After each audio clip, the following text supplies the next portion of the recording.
Assalamualaikum warahmatullahi wabarakatuh. Pembelajaran IPS kita kali ini kita akan bahas tentang keragaman bentuk muka bumi di Indonesia, kemudian keragaman flora dan fauna di Indonesia ya, serta tentang perairan.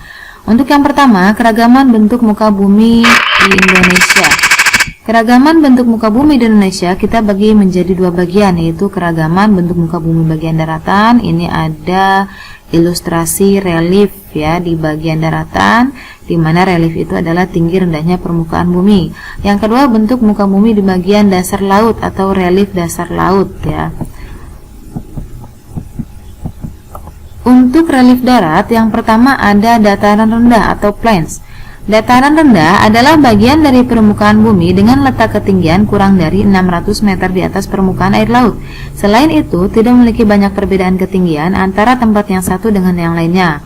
Di daerah dataran rendah, aktivitas yang dominan adalah aktivitas permukiman dan pertanian. Di daerah ini biasanya terjadi aktivitas pertanian dalam skala luas dan pemusatan penduduk yang cukup besar. Ini ada contoh dataran rendah di Pulau Jawa ya. Ini di mana dataran rendah ini terkonsentrasi pemukiman penduduk ya. Tadi contohnya adalah pemukiman dan juga di sini ada pertanian atau persawahan.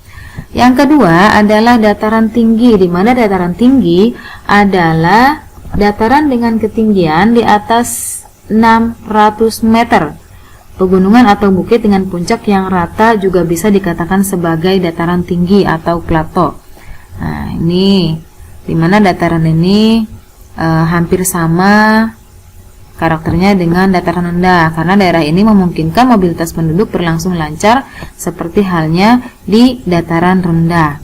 Oleh karena itu, beberapa dataran tinggi di Indonesia berkembang menjadi pemusatan ekonomi penduduk, contohnya di dataran tinggi Bandung.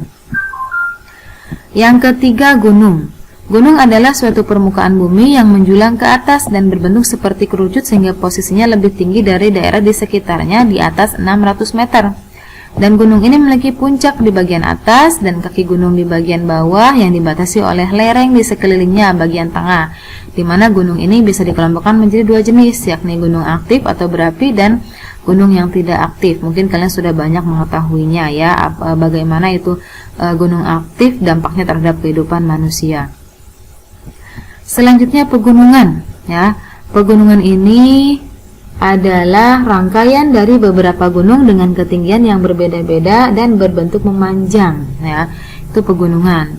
Salah satu pegunungan yang paling terkenal di wilayah Indonesia yaitu Pegunungan Bukit Barisan, di mana pegunungan ini membentang sepanjang 1650 km dari utara ke selatan Pulau Sumatera. Kita bisa melihat di sini ada beberapa puncak dari ketinggian gunung ya. Kalau satu disebut gunung, kalau banyak disebutnya pegunungan.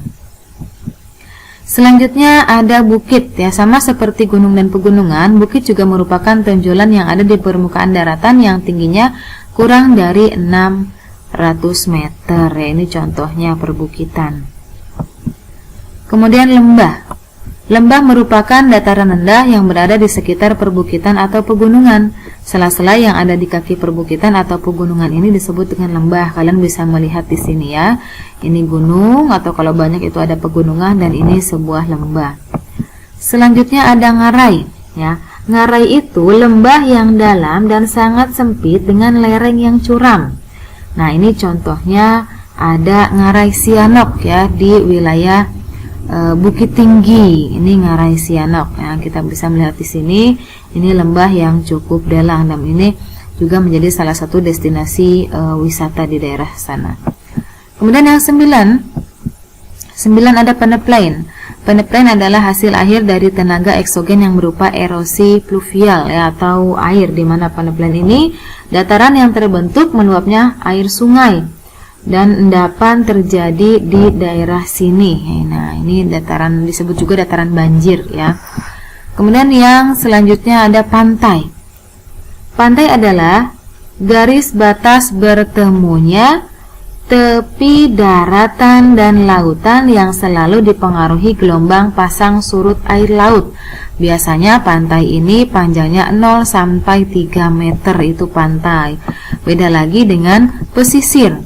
Pesisir adalah daratan dari batas pantai di sini sampai daerah yang dipengaruhi laut selama ada angin laut. Nah, tidak hanya dipengaruhi oleh angin, tetapi daerah di pesisir ini atau dekat pantai daerah yang dipengaruhi oleh aktivitas yang ada di dekat laut, misalkan nelayan. Ketika daerah itu sampai dengan 100 meter masih dipengaruhi oleh aktivitas yang berkaitan dengan aktivitas nelayan, maka itu masih bisa disebut pesisir. Kemudian yang kedua di sini ada keragaman bentuk muka bumi bagian dasar laut. Nah, ini ada beberapa bagian dasar laut. Kita lihat di sini yang pertama ada shelf, ya.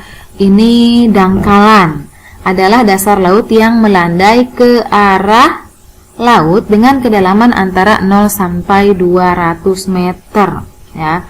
Kedalamannya kurang lebih 200 meter. Contohnya paparan Sunda, ya, yang sebelumnya sudah pernah kita bahas. Kemudian yang kedua ini ada basin, ya. Ini basin, ya, di mana basin itu dasar laut berbentuk bulat seperti mangkok, ya. Jadi sebuah cekungan di dasar laut. Kemudian yang ketiga ada gunung laut. Ini gunung laut, di mana gunung laut ini adalah gunung yang dimulai dari dasar laut, puncaknya menjulang hingga ke permukaan air laut. Contohnya di Selat Sunda kita punya Gunung Krakatau, ya, karena berada di wilayah atau tengah-tengah laut. Kemudian yang selanjutnya ada palung laut. Palung laut adalah lembah yang sangat dalam dan memanjang ke dasar laut serta memiliki lereng yang curam, ya. Ini palung laut. Ya, jadi kalau misalkan di darat kita mengenal itu sebuah lembah atau ngarai, kalau di laut itu ada palung laut. Kemudian selanjutnya ada ambang laut. Ambang laut adalah dasar laut yang mencuat kemudian memisahkan perairan yang satu dengan perairan yang lain, ya.